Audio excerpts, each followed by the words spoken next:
My daughter-in-law cornered me in the church parking lot an hour before the rehearsal dinner, close enough that I could smell the gin under the mints. "Listen to me, old man," she said, still smiling for anyone who might be watching. "You're going to wire us the down payment for that lake house by Friday, or I walk, and I take your grandbaby plans down with me. You'll never see a single one." I am Walter. No, let me start over. Names matter less than what a man does with them. I'm 63 years old. I spent 38 years fixing engines and running a transmission shop in Dayton, Ohio. And in that parking lot I understood I was looking at something hollowed out and dangerous, wearing a wedding week glow. I didn't argue. I didn't raise my voice. I just looked into those pretty hazel eyes and gave her a slow nod, the kind a man gives when he's decided something. She read it as a white flag. She squeezed my arm and walked back inside laughing. "Before I tell you what I did with that nod, do me a favor and tell me in the comments what city you're listening from, and if you believe a family is held together by the truth and not by who can shout the loudest, hit that like button and subscribe." The next afternoon at the rehearsal dinner, when my son's bride was glowing under the string lights of the Bridgeport Country Club banquet hall, the toastmaster handed me the microphone. She gave me a little wink across the room, sure she'd already won. I stood up, buttoned the jacket my late wife Marion picked out for me before she passed, and walked to the front. 100 and some faces turned my way. That smile of hers was about to slide right off into her champagne. But to understand the speech I gave, you have to understand the quiet war that had been going on in my house for the better part of a year. It started the first Sunday my son Caleb brought her home for dinner. We live in the house I built up around my family over 3 decades on a half-acre off Patterson Road. It's nothing fancy. But every board on that back deck I cut and screwed down myself. The kitchen counters Marion and I tiled together one summer with our hands stained blue from the grout for a week. There's a maple tree in the yard I planted. The spring Caleb was born, and it's taller than the house now. To me, that place is a scrapbook you can walk through. Her name was Brielle, and the second she stepped through my front door I felt the temperature drop. She looked around my living room the way a person looks at a car they're about to lowball you on. "Oh, it's so charming," she said, and she put a little pause before charming, like she was searching for a kinder word than the one in her head. She ran a manicured finger along the mantel I built from a barn beam, checked it for dust, wiped it on a napkin. I caught it. Caleb didn't. Over pot roast Marian's recipe, the one I still make every Sunday because it's the closest thing to having her in the room. Brielle started tapping. That's how I think of it now. Tapping on the walls of my life to find the weak studs. "Caleb says you own this place free and clear," she said, all sugar. "That's incredible in this market. You could pull so much equity out of a house like this." I told her I didn't borrow against my home. She smiled and changed the subject to the kitchen. "You know, if you knocked out this wall here, you'd have such an open concept. This layout is honestly kind of dated." My son, my own boy who I taught to change his own oil at 12, nodded along. "She's got a great eye for this stuff, Dad." An eye for tearing things down, I thought, but I kept my mouth shut and passed the potatoes. Dessert is when she stopped tapping and started swinging. I'd made Marion's peach cobbler. Brielle took 2 bites, set her fork down like she was done with more than dessert. "This whole neighborhood is appreciating like crazy," she said, casual as the weather. "A place this size, this lot, you'd clear 400 easy, maybe more after a flip. Caleb and I found this gorgeous lake house up at Indian Lake. You could sell this, help us with the down payment, and just move into the in-law suite. We'd take good care of you." There it was. Not a suggestion. A business plan with me as a line item to be liquidated. I set my own fork down soft. "This house isn't for sale," I said. I didn't say it loud. I said it the way you torque a bolt to spec exactly, no more, no less. It's not an asset. It's where Caleb's mother spent her last good months. It stays. And for half a second the mask slipped. The sweetness drained right out of her face, and something flat and cold looked back at me. The way a cat looks at a bird through glass. Then she laughed, light as anything. "Oh, I'm just brainstorming, Dad. Just thinking out loud." But we both knew a line had been drawn across that table. Caleb spent the rest of the night trying to smooth it over and only made it worse. After that night, Brielle never came at the house head-on again. She was smarter than that. She switched to a long siege, the kind that wears a man down with 1,000 little things instead of one big one. I'd be out front mowing and she'd bring me a glass of lemonade. "You work so hard for a man your age, Dad. Have you thought about what happens to all this if your knees give out? Wouldn't it be easier somewhere without stairs? Sounded like she cared. I knew she was just checking the locks. A week later, watching the news with Caleb, she'd sigh about the stock market and ask, real sweet, whether my retirement was in something safe. Every answer I gave her was a door I shut gently in her face. But I could see her in there, behind those eyes, building a map of everything I had. Caleb saw none of it. He told me once, Brielle really worries about you, Dad. She wants to make sure you're comfortable in your later years. I just nodded. I knew exactly whose comfort she was working on. Then one Saturday she brought a man over she said was just a friend. His name was something slick, Trent, and he showed up in a suit that cost more than my truck payment and a handshake that felt like he was checking the wear on my joints. He called himself a real estate consultant. His eyes never landed on me. They were running the seams of my ceiling, the age of my windows, the grade of the hardwood. I spent 4 decades reading the wear pattern on a clutch plate before a man finished telling me what was wrong with his car. I know what it looks like when somebody's appraising you instead of meeting you. He sat in my living room and laid it on thick. This place has good bones, Mr. Hutchens. They don't build them like this anymore. Buyers love a character home they can renovate. Then he leaned in like he was doing me a favor.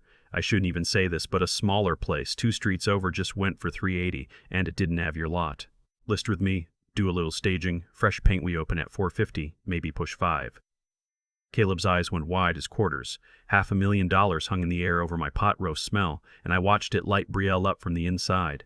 For just a flash, her face went pure greedy, the way a slot machine looks when it's about to pay out. I'd built that whole house, addition and all, for a fraction of that number, with my own 2 hands and Marion handing me nails. To them, it was a pile of cash I was sitting on like a fool. When that fellow left, he pressed his card into my palm. I dropped it in the kitchen trash before the door finished closing. When the money pressure didn't work, Brielle went after the only thing that would, my son. She started turning him against me, quiet and patient, drop by drop. Caleb's calls got shorter. Then they got strange. He started using words that didn't belong in his mouth, words with a chrome finish on them. He called my home a non-performing asset. He talked about freeing up capital and right-sizing my footprint. That wasn't my boy. That was her voice coming out of him like a bad dub on a movie. It came to a head on my own back porch, the porch where I taught him to throw a curveball. He showed up with a folder, that practiced calm look on his face. Dad, I need you to hear me out with an open mind. He spread out printouts of lake houses. Brielle and I have a real plan. She's launching a wellness brand. It's going to be huge. But we need seed capital, and this house is just sitting here holding us all back. I asked him when his mother's house became a thing that was holding anybody back. He sighed at me like I was a slow child. Memories don't pay a mortgage, Dad. You're being selfish. You'd rather sit in the past than help your own son have a future. Selfish. After Marion and I worked doubles and skipped vacations for 18 years so he could go to Ohio State debt-free, I asked him if he remembered building the treehouse out in that maple, how he smashed his thumb with the hammer, and his mother sat out there an hour with a bag of frozen peas. He shifted in his chair. What does that have to do with anything? It has everything to do with everything, I said, and my voice finally went up. This house isn't made of money, son. It's made of us. He stood up so fast the chair scraped. I can't talk to you when you're like this, he said, and he was gone. The screen door slapped shut behind him, and I sat out there until it got dark, feeling a crack run straight down the middle of my family. She wasn't just after my house anymore. She was taking my boy. And she was winning. I'd have stayed beat if it weren't for what I heard the next Thursday. I was down in my garage. It's my shop, my church, the one room in the world that's all mine. Smells like grease and sawdust, and you can hear yourself think. I had the door cracked for air, and Caleb and Brielle had come by to talk. They thought I was working with the radio on. I shut it off when I heard her voice change. It wasn't the syrup she used on me. This was sharp and ugly, the real one underneath.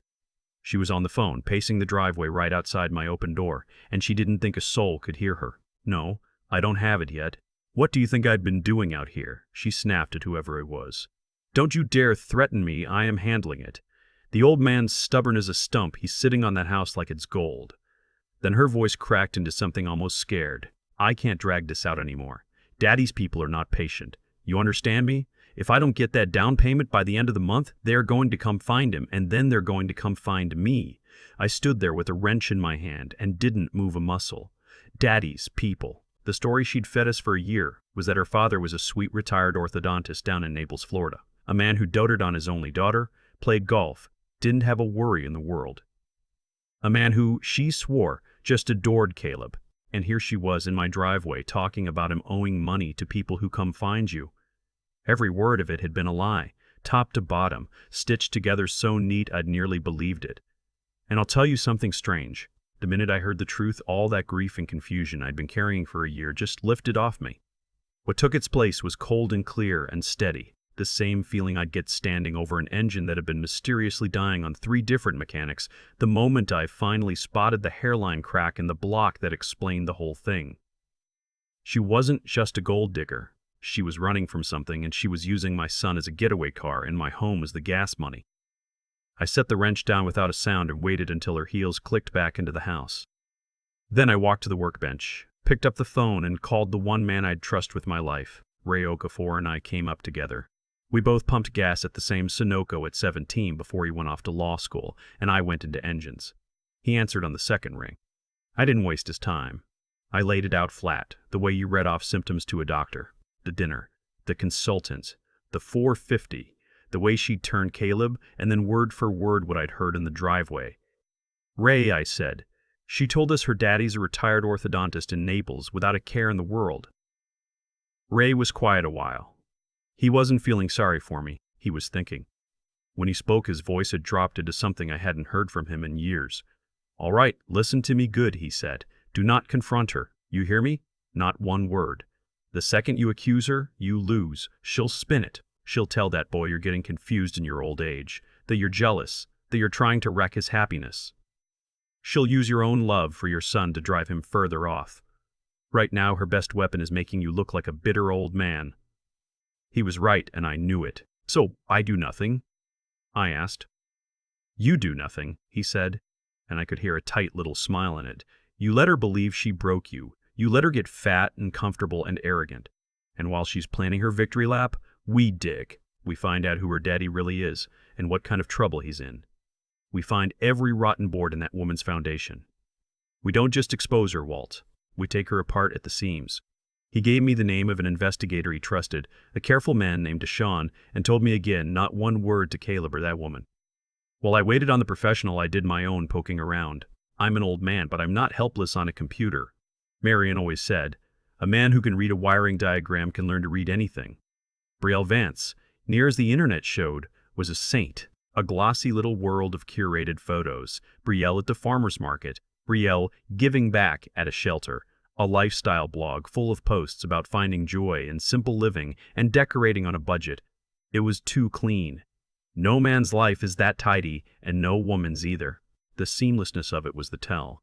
I'd almost given up when something floated back to me from a 4th of July cookout. She'd had too much sangria and gotten loud and started telling a story about her sorority days, laughing, calling herself Bree Bree, terror of the Tri-Delts back at Vandy. At the time, I figured it was just a nickname. But sitting there, in the dark of my study, it landed different. Not Brielle. Maybe the name on the books was something else. I stopped searching Brielle Vance. I typed in Gabrielle Vance Vanderbilt, and the whole false front came down like wet drywall.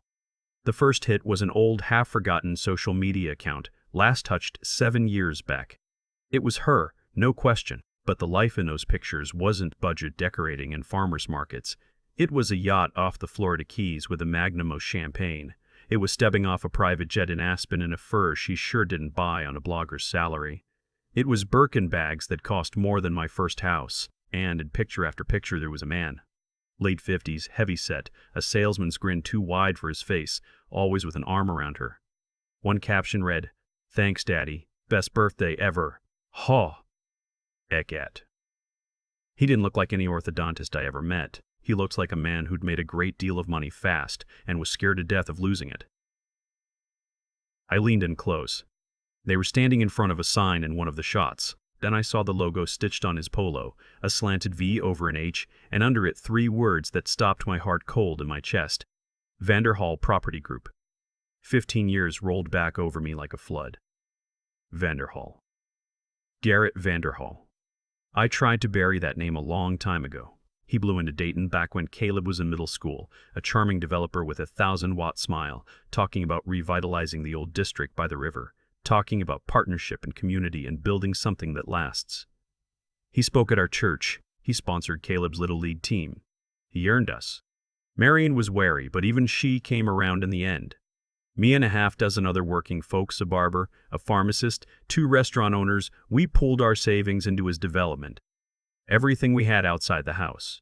2 decades of overtime. Garrett Vanderhall took it and vanished. Office empty one Monday, phone dead. The whole project turned out to be forged permits and lies. The other families lost it all. Some never recovered. It was Marion who saved us, my Marion, sharp as a tack, who'd kept every scrap of paper, who spent 6 weeks on the phone and at the courthouse until she traced his money to a hidden account and put enough legal pressure on him through a lawyer that he coughed our share back up to stay out of a federal courtroom. We got ours back. Plenty didn't. The shame of it, the violation, I thought we'd buried it for good. And now here was that man's daughter on my screen, sitting in my house every Sunday, wearing my dead wife's son like a charm bracelet. This wasn't some random gold digger who'd stumbled onto my boy. This was aimed. This was a daughter coming to collect on a grudge, or maybe just coming to where she knew there was unfinished money. Either way, it wasn't love. It was a heist, 15 years in the making. I pushed back from that desk and my legs didn't quite hold me. But one thought cut clean through the rest. Marion kept everything. She didn't trust handshakes. People lie, Walter, she used to say. Paper doesn't. And I knew, sure as I know my own hands, that what I needed wasn't on any computer. It was up in the attic. I pulled the cord on the folding stairs and climbed up into that hot, dusty dark with a flashlight. The attic was our whole life stacked in boxes.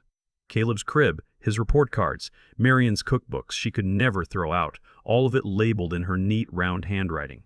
I ran my light along the shelf she'd built into one wall, and there, set apart from the rest, was a heavy file box. The label on it wasn't in her usual careful script. It was scrawled thick and fast in black marker, one word: Vanderhall. I blew the dust off and pried the lid up. Inside was Marion's whole war chest from 15 years back, the forged contracts, the wire records, sworn statements from the other families. A paper cage she'd built around that man so tight he had no choice but to pay. But my hand caught on something at the bottom that wasn't a legal document. A plain manila envelope gone yellow at the edges, sealed with old tape, and across the front in her beautiful handwriting. Walter, open only when you have to. I sat down right there on the plywood with that envelope in my hands, and it felt warm, like she'd just set it there. What did you know, Mare? I said out loud, to the dark. For 15 years this thing had been waiting up here. She'd seen a storm coming I never even felt a breeze of.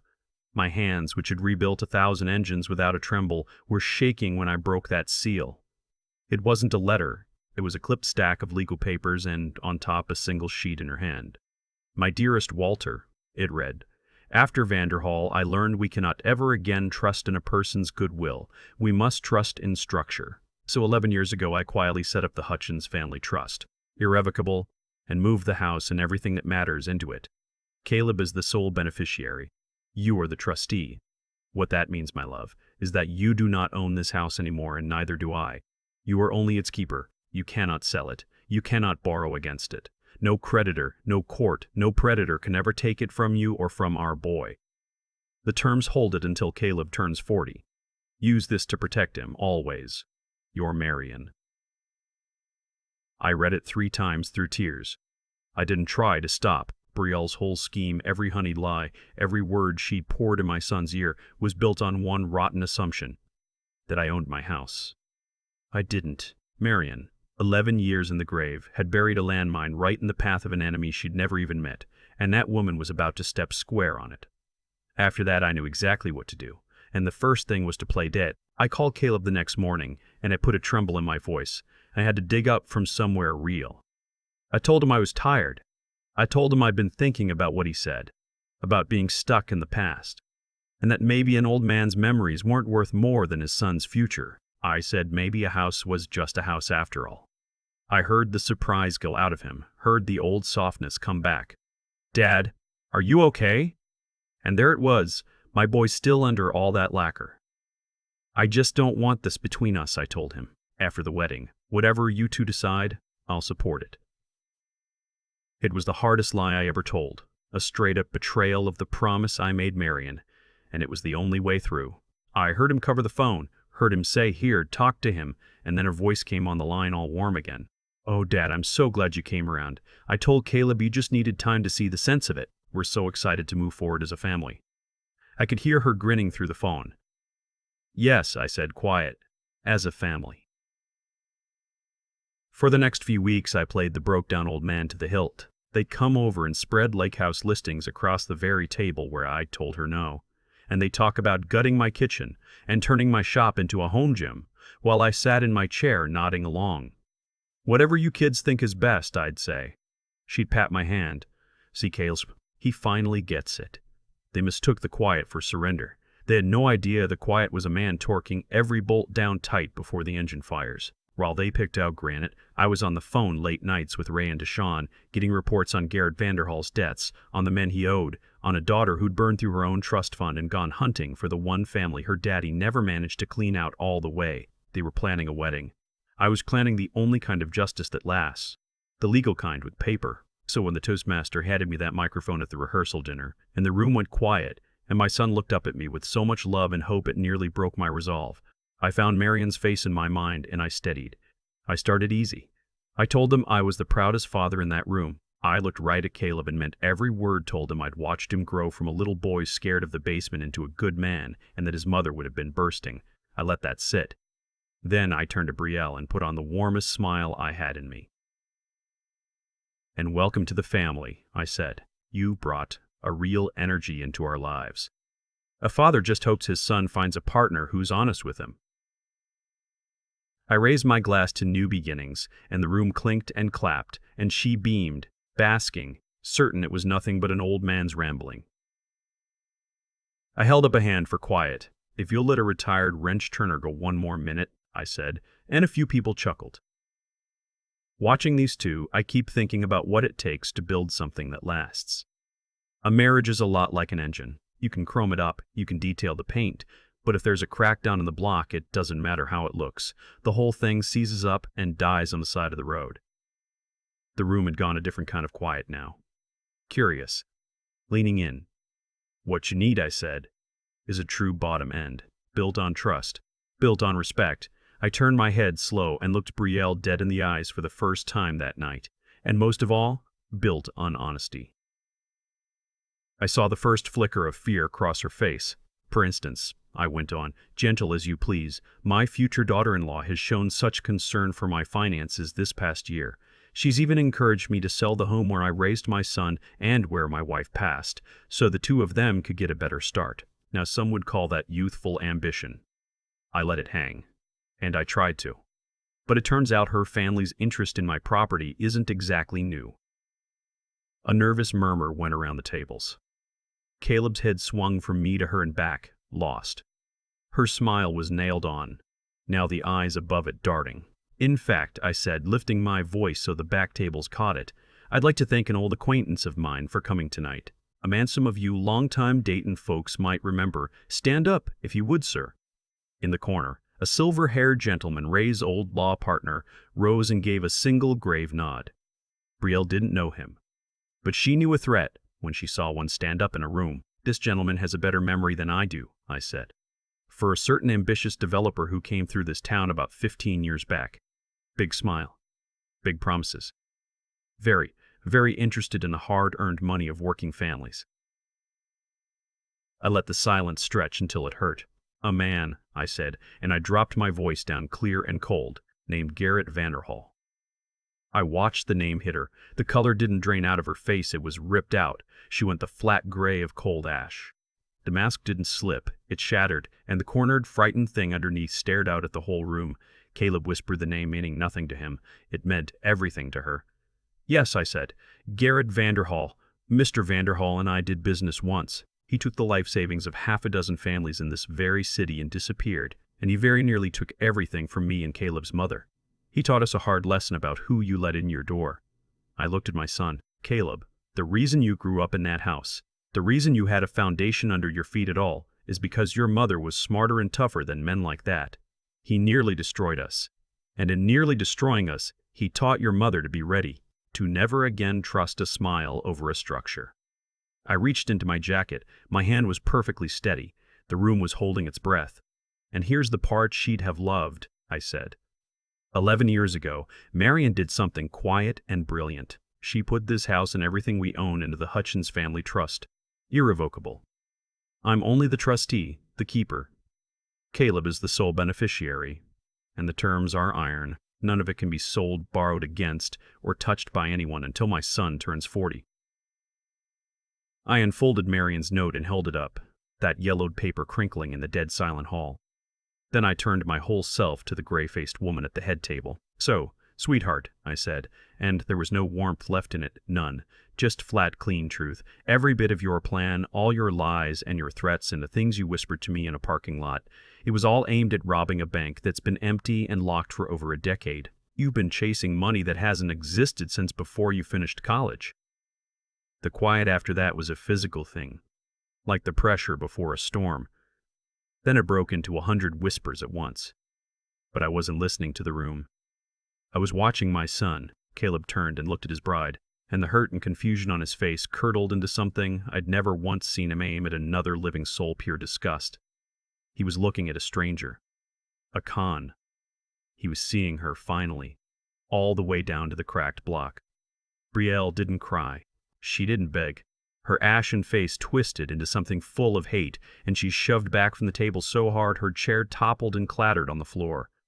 She grabbed the centerpiece, a fat arrangement of white roses, and flung it down, petals scattered across the polished wood like broken teeth. She locked eyes with me one last time, and there wasn't an ounce of shame in her, only a promise of pure venom. Then she gathered up that expensive dress, and she walked. Didn't run. Walked, chin high, straight through the stunned crowd, out the banquet doors and clean out of our lives. It was a long time before Caleb could look at me. The guests trickled out, the staff cleared the wreckage, and somewhere past midnight he came and sat down across from me at my kitchen table, the same table where I'd done his math homework with him 100 years ago. He didn't say much. He didn't have the words yet, and neither did I, for the size of what had cracked open and what would have to be rebuilt between us. But before he left, he stopped at the door and he said, "I'm going to find my own way, Dad. I'm going to earn it. I should have been doing that all along." And I believe he meant it, because the next spring he took a job he was overqualified for and never once asked me for a dime. And slowly, board by board, we put our family back square. I sat alone a while after he'd gone, and the porch light came through the front window and lit up Marion's picture on the wall. And I swear she looked like she was smiling, that knowing little smile she had. The house had taken a hurricane straight on, and the house was still standing, because she built it right when no one was watching. A family's foundation isn't lumber or money. It's the truth you keep even when a lie would be easier and richer. I learned that the loudest man in the room is rarely the one holding the real power. Sometimes it's the quiet one in the corner who already read the whole blueprint and is just waiting for you to make your move. And I learned that protecting the people you love sometimes means letting them watch you tear a thing down to the studs so they can finally see the solid ground it was standing on the whole time. Have you ever had to stay quiet and patient to protect someone you love? Tell me about it down below. For a year I let a woman I knew was poisoned sit at my Sunday table, and people have asked me since why I didn't throw her out the first night she insulted Marion's cobbler. The honest answer is that throwing her out would have felt good for about 10 minutes, and then I'd have lost my son for 10 years. Brielle wanted me loud. She wanted me to come at her swinging so she could turn around and tell Caleb his old man had finally lost it. Every cruel thing she did was bait, and the only way to beat someone fishing for your anger is to refuse to bite. That's not weakness. That's the hardest kind of strength there is. The kind that costs you something every single day you hold it. I think about cause and effect a lot now. The way I used to trace a knock in an engine back to the one loose bolt that started it. Brielle's whole world came apart not because I was clever in one big moment, but because of a chain of small, honest choices Marion and I made years before either of us ever heard that woman's name.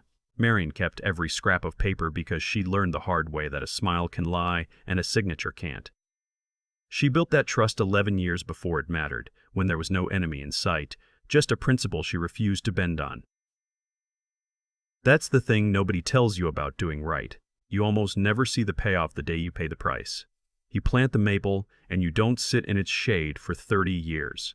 If there's anything I'd want a younger man to take from all this, it's that you have to build 3 things in yourself, and keep building them your whole life.